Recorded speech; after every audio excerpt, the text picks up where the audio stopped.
ফিলিস্তিন ইস্যুতে বিশ্ব নেতাদের কাপুরুষ বললেন ম্যানচেস্টার সিটির কোচ পেপ গার্দিওলা। বার্সেলোনার চ্যারিটি কনসার্টে গাজার মানবিক সংকট নিয়ে এমন মন্তব্য করেন তিনি। ইসরায়েলের আগ্রাসনের বিরুদ্ধে কার্যকর পদক্ষেপ নেওয়ার আহ্বান জানান গার্দিওলা। ইতিহাদের ডাগ আউট ছেড়ে গাজার আর্ত শিশুদের পাশে দাঁড়াতে পেপ গার্দিওলা যোগ দিলেন অ্যাক্ট এক্স প্যালেস্টাইন কনসার্টে। ফুটবলীয় শাসন ভুলে সেখানে তার মুখে ফিলিস্তিনের জন্য মানবিকতার আহ্বান। বিশ্ব দেখল জয়ের নেশায় মত্ত মাস্টারমাইন্ডের মাঝে মানবতার কণ্ঠস্বর।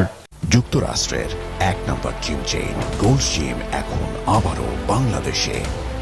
বসুন্ধরা আবাসিক এলাকা ও বসুন্ধরা সিটি শপিং মলে।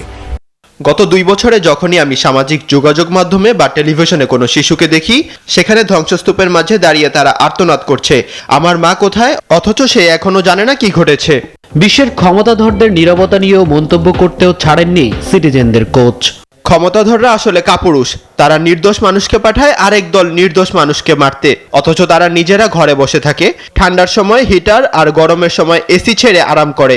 সবকিছুর ঊর্ধ্বে এটি সেলফ মানবতার প্রশ্ন।